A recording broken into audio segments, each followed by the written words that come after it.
There's a place I have found in the shade on the ground, far from all worries and troubling sound.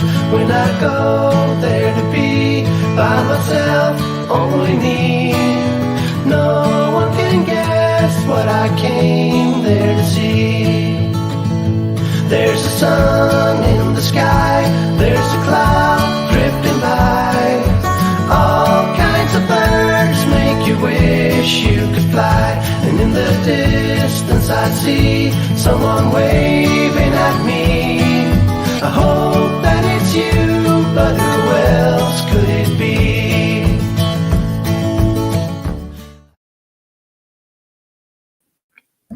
Hey, welcome. Coffee time from the Untold Radio Network studio Monday morning, June 5th, 2023. And it's a beautiful morning here, man. The sun's out, although I will admit it feels like a Monday morning. But well, my second cup of coffee. I'm hoping this gets turned around this morning. And but yeah, we're just chilling here Monday morning. Went through quite a few different news stories last night and this morning and set a few of them aside. I thought they'd be fun to talk about. Hope everybody is doing well and had a great weekend. It was a great weekend here, man. I'll tell you, the fishing season in northern Minnesota is rolling right now. The walleye spawn's done. The crappies are spawning now. The fishing is great on just about every lake you can put a boat on, it seems like. But yeah, it was a nice weekend. We had the grill going, and the grill was going. We actually got some sunblock out. It got up in the mid to upper 80s and even jumped off the dock a few times. I was a little surprised. I thought the water would be freezing. Yeah, it wasn't too bad. I mean, you can tell it's not full-blown summer swimming weather here, but it wasn't bad. But yeah, looking forward tonight on Pine Island Research. We will have David Wilbanks joining us, and that should be a fun show. But yeah, so I assume most of you guys when you get up, you kind of, when you pop online, you see some of these headlines going on. One of the most popular headlines this morning was the sonic boom in Washington, D.C., which was caused by some F-16s that were scrambled to look at a small aircraft that wasn't responding. Now, of course, we've got, that's almost too boring, I guess, of a news story. So they have to throw in a little. Here's the first headline that I saw that came out. Let me pull it up. The DC sonic boom is blamed on aliens and other conspiracies. Yeah, okay.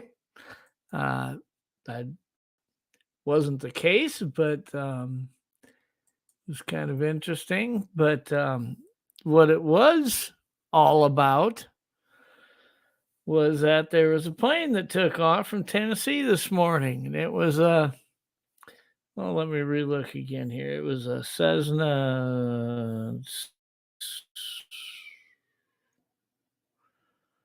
Citation.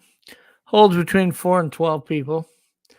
This one had 4 people on board, including the pilot, and was unresponsive. Ended up was heading towards New York, which is kind of Long Island area, which is where it was going to land. And when it was getting inbound to there, stopped responding, was on autopilot, did a 180-degree turn, flew right over Washington, D.C. Jets were scrambled, of course, F-16s.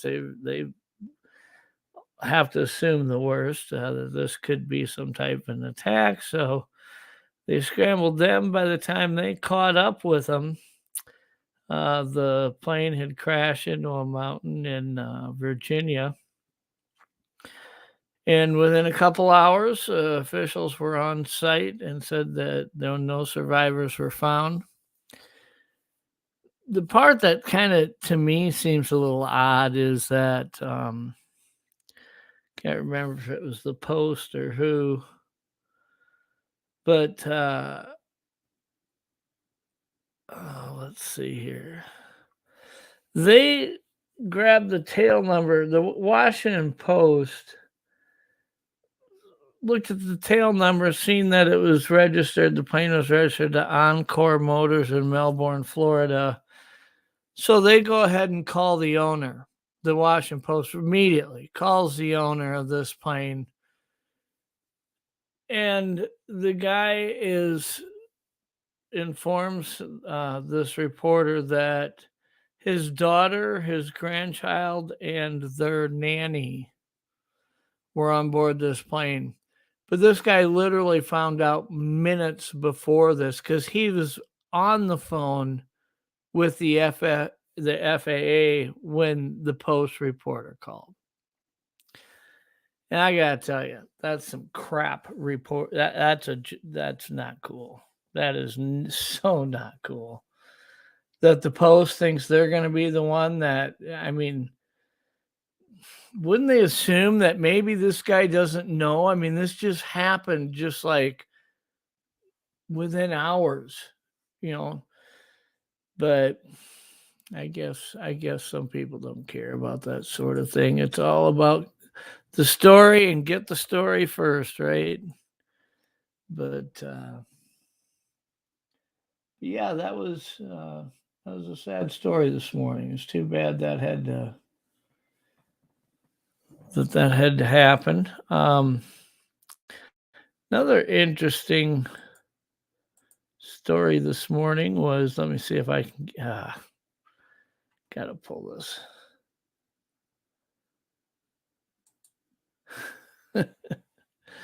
Okay. As soon as I want to pull this up, it starts playing. So I gotta. So in this article, pretty close encounter between a U.S. destroyer and a Chinese warship. The Chinese warship decides to just cut them off and pull right in front of them. Yeah, I gotta tell you, that to me, this seems like. I mean, I can't imagine being on this U.S. destroyer. There had to have been some tension there. Beyond the lawful, well-known This international law guarantees all nations the high seas navigation over place, other lawful courses of the sea. Any attempt to limit freedom of navigation in over place is water unlawful.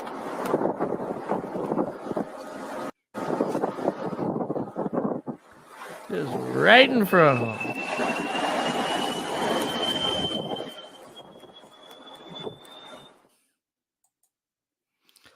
So yeah, that was like I say, I can't imagine that must have been quite the scenario to be on the ship. He was in the Taiwanese Strait, the Strait of Taiwan. But yeah, that's crazy to just pull it right on in there, coming in hot. Let's see, what else do we got here this morning? This is kind of an interesting story. So one of the things I've been kind of paying attention to is there's a lot of really neat stories coming out of a lot of the zoos across the U.S. with different births. Here in my hometown in Sioux Falls, South Dakota, they have a red wolf, male and female, that gave birth to 6 pups. And that's not often you're seeing that. This is the most endangered canine species in the world, they say, is the red wolf, and they have 6 brand new pups there. So I was kind of excited, but I'm gonna go check those out next time I'm back in that area. But this story here is out of San Diego Zoo. And some may have seen this because I seen this story trending over the weekend. But it's pretty cool. I'm gonna go ahead and just play it. It's about 3 minutes long. We just had a gorilla baby born at the San Diego Zoo Safari Park. The baby and mom are doing great, and the mom, Kokomo, and her baby are on exhibit at the park right now. Kokomo came to the San Diego Zoo Safari Park on breeding loan. She actually had 4 other babies at the Oklahoma City Zoo, but this is her first baby here with Winston. These are Western lowland gorillas, and all gorillas are endangered, so it makes us doubly excited about this birth. Right now you can see the baby nursing from the mom, and you can see the mom taking good care of the baby, cuddling it and patting it and switching the baby from side to side. At this point, gorilla babies are very dependent on their moms. They have to be supported 24/7, so the mom is really busy. Gorilla babies nurse for up to 3 years, longer if their mom takes longer to wean them. So they are infants for a full 3 years. So Winston and all the rest of the females in the troop are all out there with mom and baby. They're interested in the baby. Babies are always attractive. And so they're checking in on mom and the baby, but everything's going just fine. So this is the first gorilla baby we've had born at the park since 2000. So come on out and see them. They're all on exhibit.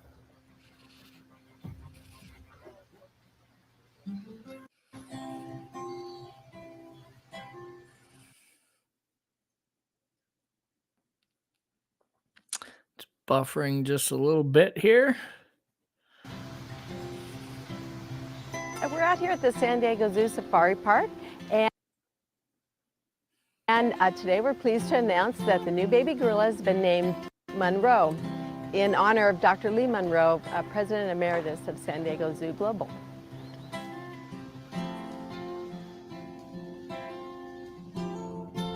Well, Kokomo and her little boy, Monroe, who's almost 3 weeks old, are doing just great. He's at the point now where he's starting to look around and wave his arms and open his eyes. He's seeing past mom now a little bit, and she's getting more comfortable with him, and she's setting him down a little bit. She doesn't let go of him, of course, but they're doing just great. Well, Winston is being the very protective male, as he should be, but of course food trumps all, so if he sees a snack that he'd rather have than the girls, he'll take it from them. Oh, Winston! Oh, you're getting turkey. Being the good mother that she is, Kokomo is very cautious, and she does spend some time by herself. The best time to see Kokomo and her baby is probably about 9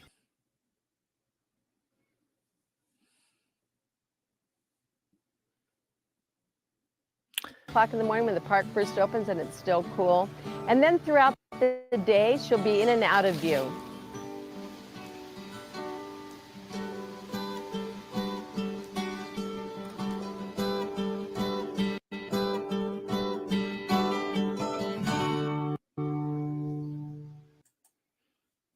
So yeah, that was pretty cool. You just don't see enough, cool stories like that cover that sort of thing. Everything's got to be so and so got ran over or mauled by or. But there's another kind of interesting video. It's not very long, but I've got a cat, and her name's Daisy, and every now and then I'll find her sleeping somewhere. Then, like, what's going on there? Well, here's a pair of sibling cats that choose to sleep in a drawer in the bathroom, I guess.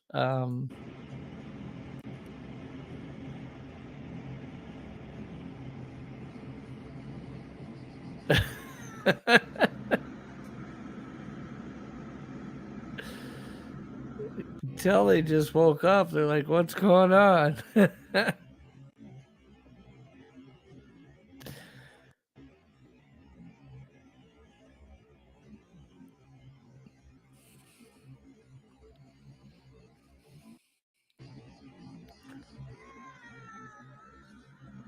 Oh, that's funny. So, yeah, they'll, if you're a cat owner, you know that, they're tired. They'll pretty much sleep wherever. So, just gonna search out a couple other things that I'd set aside here if I can find them. Let's see.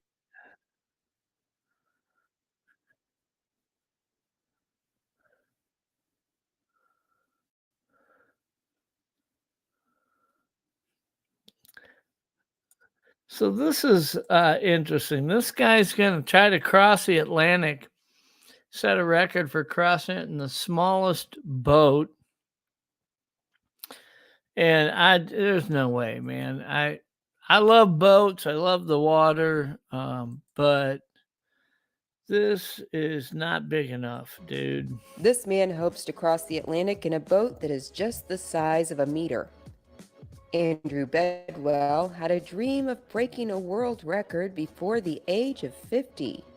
He plans on crossing the Atlantic in the smallest vessel. It's a boat he created for himself to leave from Canada for Ireland. Everything is pulled together exceptionally well. There's nothing that I'm apprehensive of on the vessel at all. Absolutely everything has gone to plan. However, it doesn't look comfortable. He says it will be like being, quote, stuck in a wheelie bin on a roller coaster for 90 days. He says he will miss cuddling with his daughter while on the voyage. Hopefully, it is actually smooth sailing. No, no, no. Dude, you can't lay down. For 90 days, you're gonna be out there. You can't lay down. I don't get it. Um, yeah, there's just no way, man. I couldn't do that. You gotta be able to stretch out and relax, you know. Let me find a couple other videos here that I had set aside. Some of these videos, I just don't get it. Like here's a video on here. Goose crosses street with its goslings, and it's like, you know, that happens like every day here where I live. I don't know why this is a news story, but um I thought this was kind of cool. This is an orangutan that, and some of you may have seen this too, because I seen this trending last week a bit.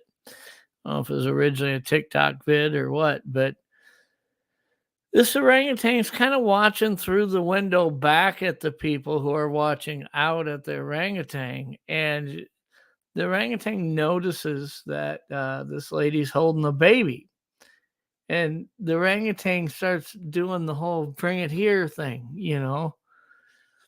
And just the intrigue, to me, this is such a cool video. Just the intrigue that this animal shows towards this baby. Watch this. Oh, she wants a baby?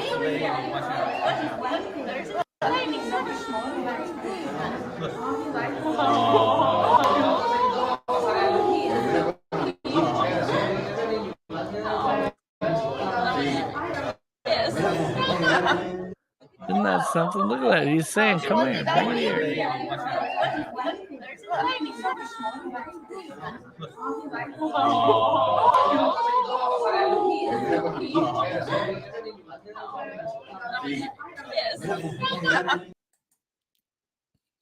I thought that was pretty cool. I thought some of these simple little short videos to me are some of the most interesting.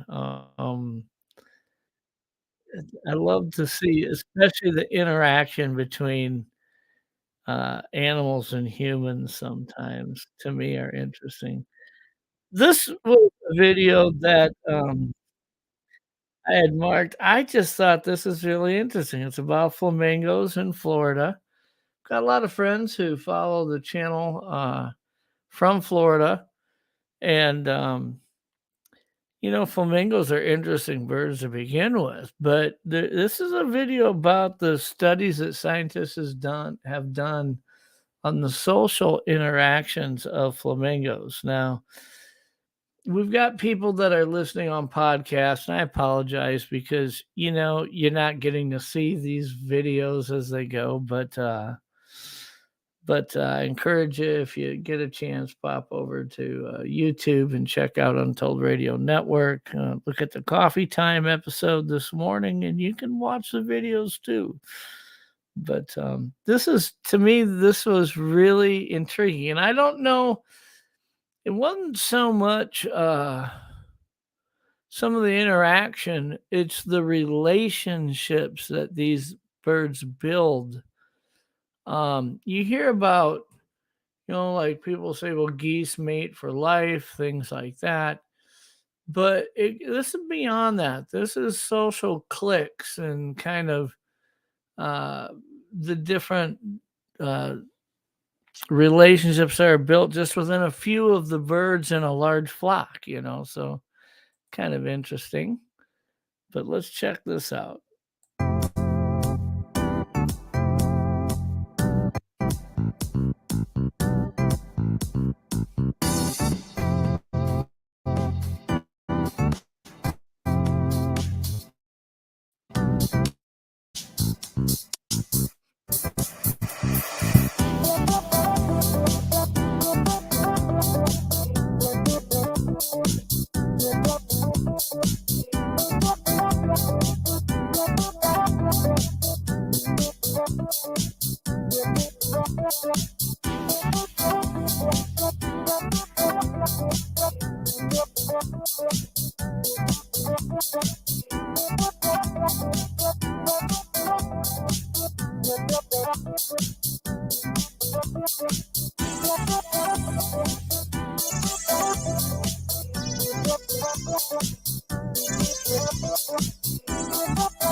Yeah, so I don't, again, to me that is so interesting that out of such a large flock of birds, you can have 3 or 4 flamingos that,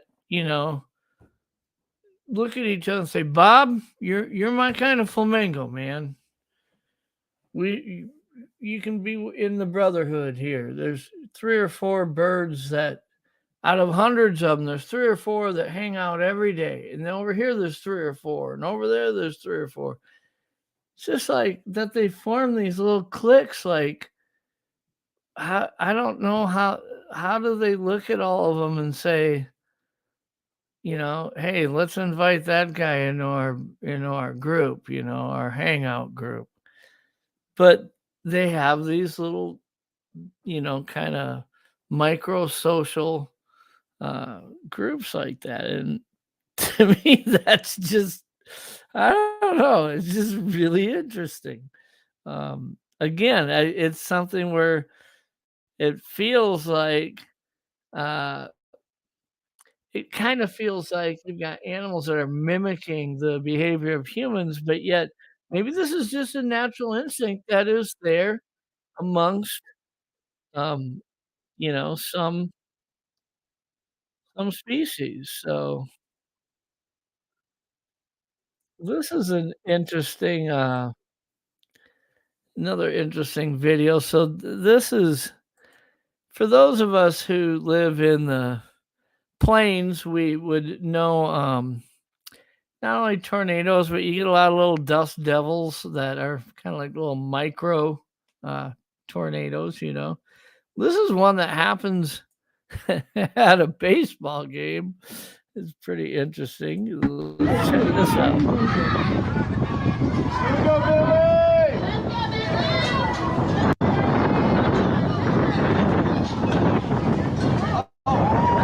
That is cool right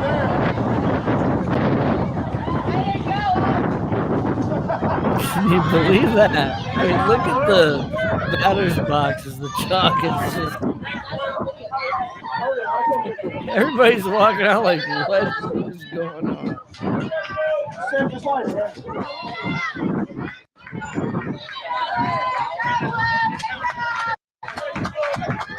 But that little catcher, he must have been a little nervous there for a bit. You need a rinse? Hey, y'all got some water?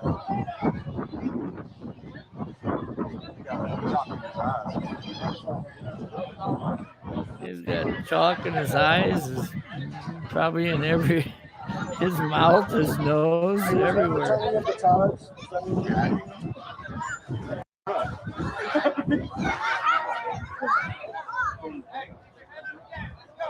That was pretty interesting. I'm going to rewind just for the first few seconds so you can see this again. Here we go, Billy!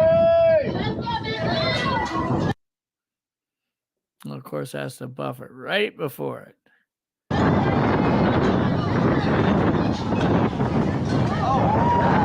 is cool right there.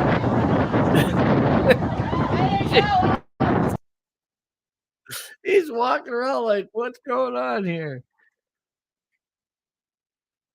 That was, yeah, you're right, out back. He says, good job, ump. The ump just grabs him and pulls him out of there. Like, but yeah, when it formed, it really didn't go anywhere. It just stayed right on home plate and kept swiping that kid up there. So let me see what else I got set aside here to share. I think that was it on that one. Okay, so this was interesting just because I remember as a kid growing up and watching wrestling, and I can remember so many of those old names in wrestling. When I was really young, it was like, Andre the Giant and Hacksaw Jim Duggan and Paul Orndorff and all those old names. Then you've got Hulk and kind of that whole next wave that kind of came in. And this is an article about Andre the Giant, and it's pretty interesting. I'm just going to cover some of the highlights. He one of the things here, one of his managers said that at 7 feet tall and 500 pounds, one time they had showed up at a property and the guard dogs that were there ran away when they saw him. They just took off running. So that's kind of fun, kind of interesting, but some of these sites, they got so much stuff. So the school bus was too small for him when he was growing up. At 12 years old, Andre, how did you say his last name? Razumov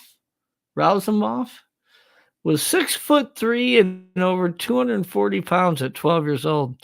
Taking the bus to school was not an option. He didn't fit in the seats. And the only kind of vehicle he did fit in was a pickup truck. And their neighbor, who was a friend of his father's, had a pickup truck. And now this guy was a playwright. He was a writer. And he every day would give Andre a ride to school.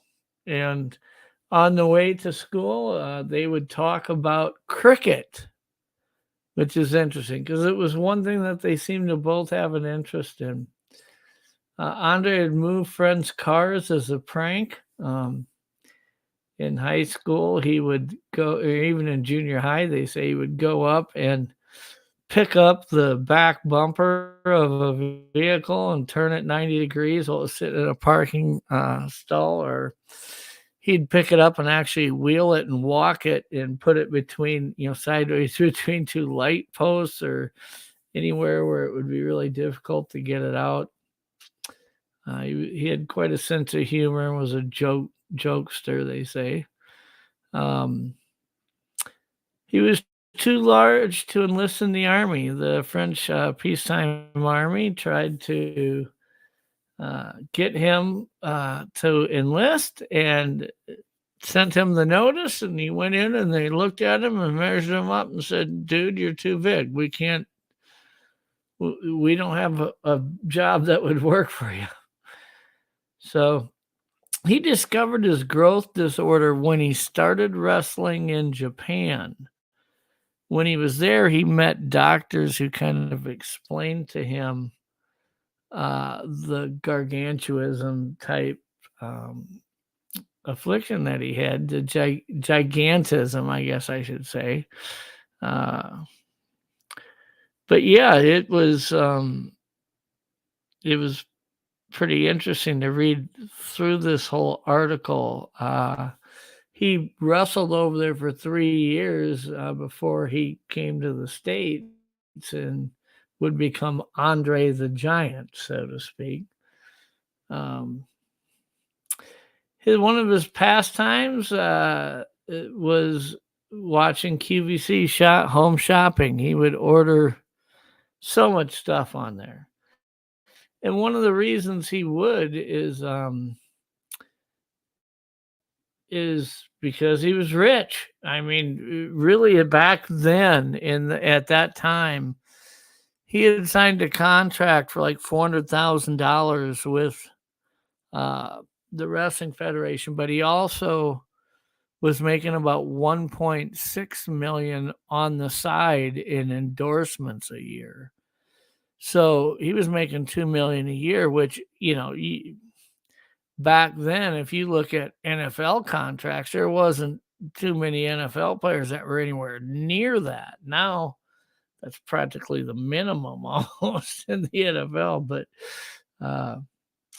his WWE title didn't count. And for those of you who are huge wrestling enthusiasts will remember when he fought Hulk Hogan in 1988 for the World Championship. He won. And unfortunately, it was deemed that the fight was rigged by evil Rev Ern Hebner. Andre was forced to give up the title a minute after he had won it. And so the title was left vacated, and Andre never had another fair shot at it. However, that event had 33 million people had turned into NBC at that time, which was the largest viewed sporting event ever at that point. That's probably been broken now, but it was pretty interesting. When he returned home after being in France for a while wrestling, he returned home at 19, and his parents didn't recognize him. Here's a picture of him here.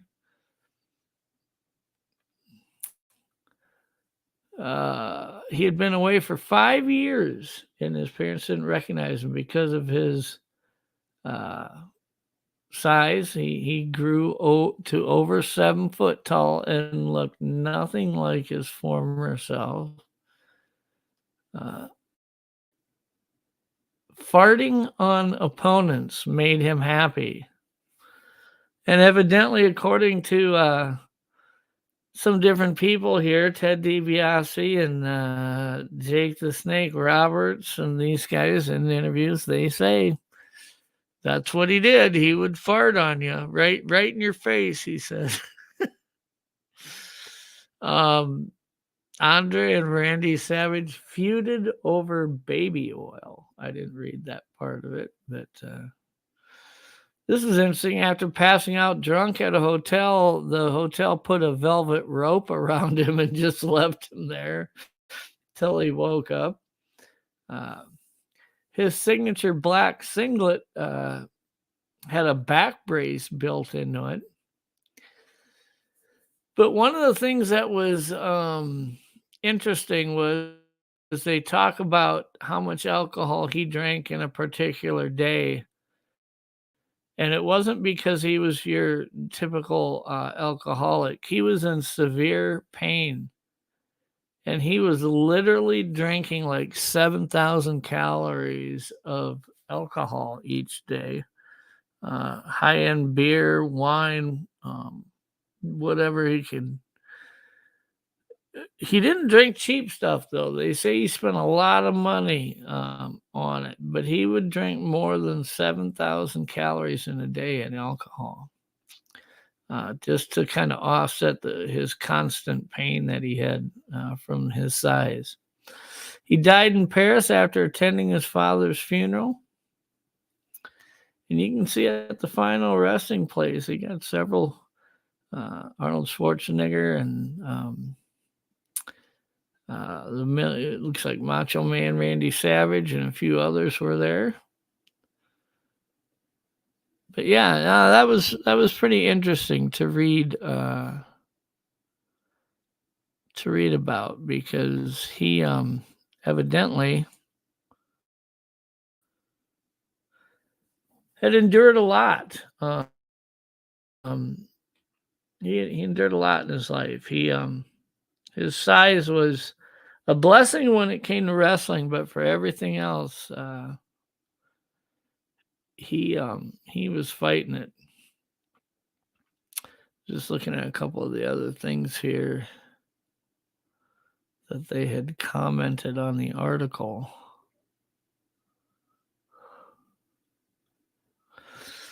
Yeah, so that's pretty amazing, really, that that he grew to that size at such a young age. So this is I guess this is an interesting video. I love these kind of prank videos that you see couples that they'll play on each other. Where this guy's wife, you've seen the prank where the wife yells spider or something and reacts to it just to see how her husband will react to it. This is this is pretty funny. This is a good one.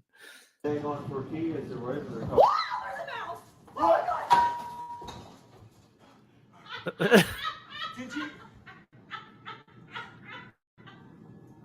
What's the really one? I need to know. Yes or no? I love how he just stays up there. Brittany, I possibly broke my leg just now. What you do to my leg? Yes or no? Yes or no? Answer the question.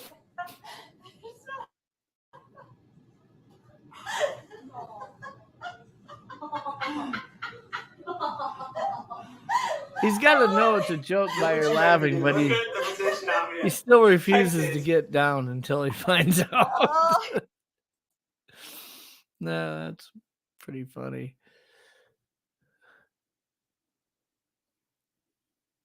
Pull up one other deal here.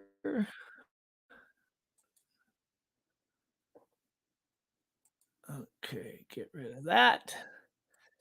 And I was going to share a video this morning that a friend had shared. Let me just go through here and just pull it up. It is really an iconic piece of news reporting, as it just really represents the whole phenomena of Sasquatch so well. This is something that Thomas Steenberg had put up. Jerry, his friend, was pulling a lot of old videos off of VHS that Thomas had, and was transferring them to digital so that Thomas was looking at these, and many of them he hadn't seen in a dozen years. And this was one of them. This was something that was covered on the CBC, and but the interviews that are within this, and it's kind of the biography of Thomas at the beginning for him. Really, he for a couple of years he'd been looking into this, and it's just such an iconic piece. I just wanted to share it with people. It's about 6 minutes long, but it is worth the watch, and I love the interviews. It just, you can tell, feels like you're just hurled into a little small town Canadian bar in the early 80s, the way everybody's dressed and the setting. So let's check it out. Whoa, hold on, gotta pull it. Alberta foothills, those are the Rocky Mountains in the distance. This whole region is home to the elk, the black bear, and the grizzly. But if you talk to some people in these parts, they'll tell you something else lives out there.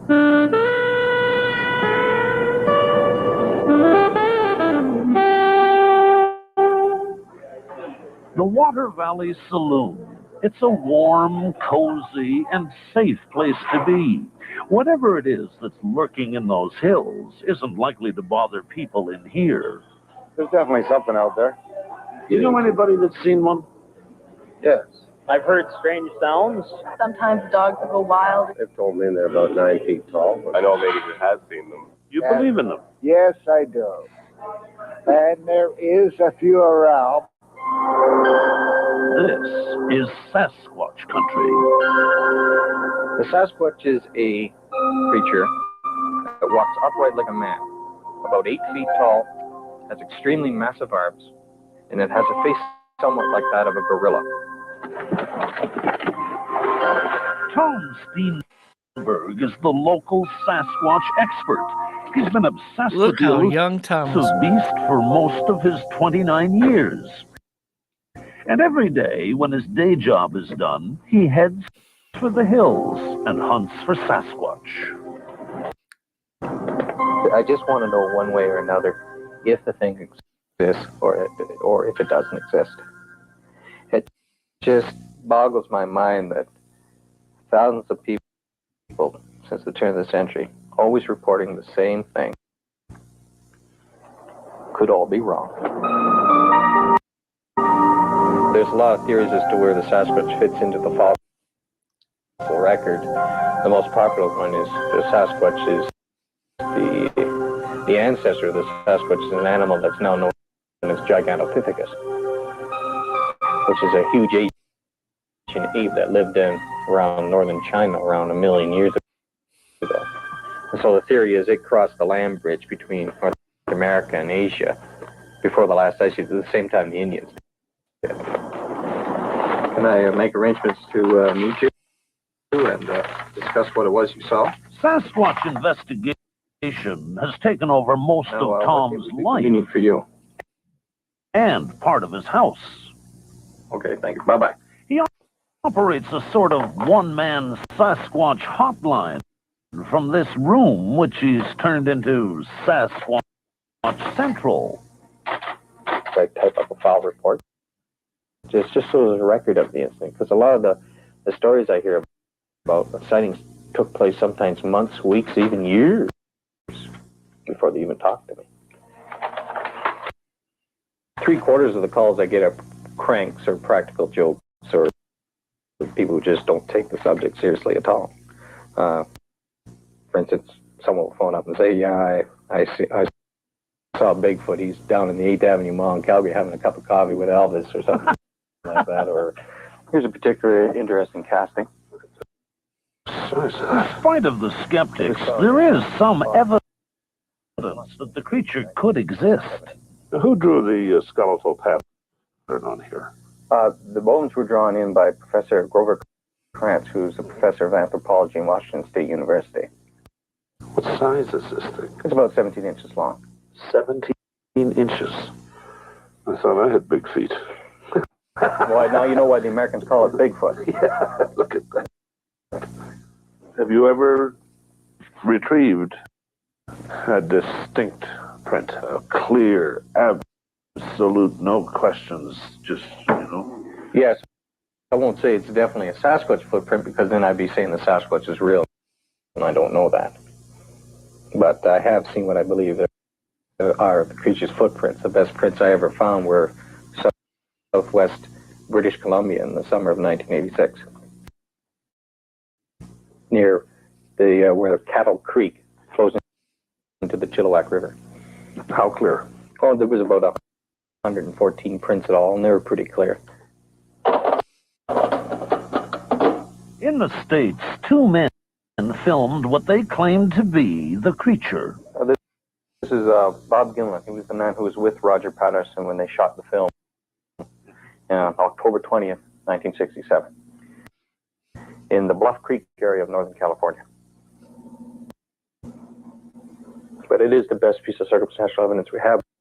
But scientific organizations have tried to dismiss the film as a fake, and they can't.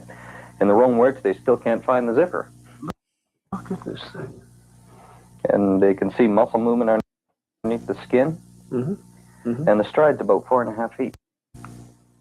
4.5 feet. 4.5 feet. And it left good footprints. And yet, that creature there doesn't look like it's really striding in a big way to make 4 feet. It's just like a normal step. Look at that. Yeah. They estimated it was just over 7 feet tall. It's kind of hard to believe, isn't it? But I don't know. It's kind of like seeing a Martian or a spaceship, you know. The truth is, you saw one? He said, "Hi, milk." No. No. You don't see too many of them, but they say they're there. Just like in this area we're out hunting today, they say there's moose here, but we didn't see any.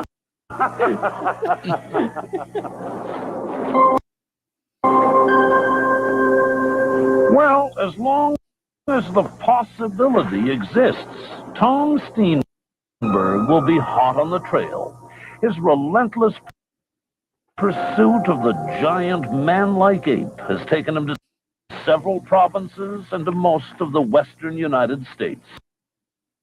He's followed up every lead and investigated every story, and he'll keep right on searching until he finds the hard physical evidence he needs to prove the Sasquatch exists. It's just so incredible that this thing is out there, but we haven't found it by now. And if it is out there, I'd love to see one.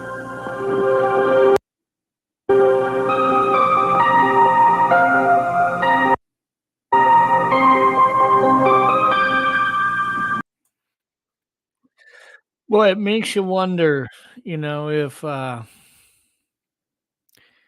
you would have asked Thomas back then, 40 years ago, do you think in 40 years you'll find what you're looking for? Or do you believe that we won't be any further than we are right now? Because it really is kind of sad when you think about it, where we were at with this whole, I guess if most people would call it a phenomena, if they haven't seen one, that things haven't moved very far. One of the interesting things about the video is that you can see Thomas's walls in his office. When you see him now in his office, he's got like 15 stacks of filing cabinets all around that contain all the reports that he was getting in the start on there 40 years ago. So it's crazy how much he's acquired in all the investigations he's done. And you can see the passion in that interview that he had in wanting to know the answers. And when you talk to him today, it's still there, hasn't gone anywhere. And I just think that being able to see that type of a video, I'm so glad that he shared it on Facebook today, because to me, it is an iconic reference of the history of where we were at back then and how it really feels pretty similar to where we're still at now. But yeah, no, I also see Leon Thompson sharing some videos on their YouTube channel also of some older historic interviews that were done over time. A lot of them done a couple decades ago or more.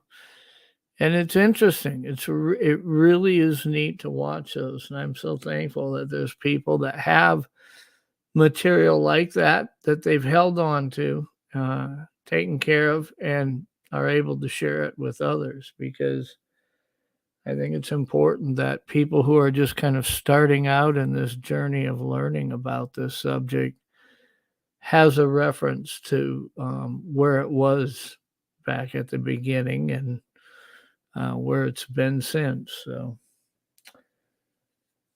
but other than that, I think we have covered all the stuff that I had set aside for this morning. I didn't have any of the other hosts available to jump in this morning, but we should we'll make sure we have somebody on with us next week on Monday. Like I said, tonight at 9 p.m. Eastern, Pine Island Research here on the Untold Radio Network. Will be a great show. It'll be fun. I've got David Wilbanks on. We'll be talking about some Sasquatch research, and he'll share his experiences in Oklahoma and other areas that he's been.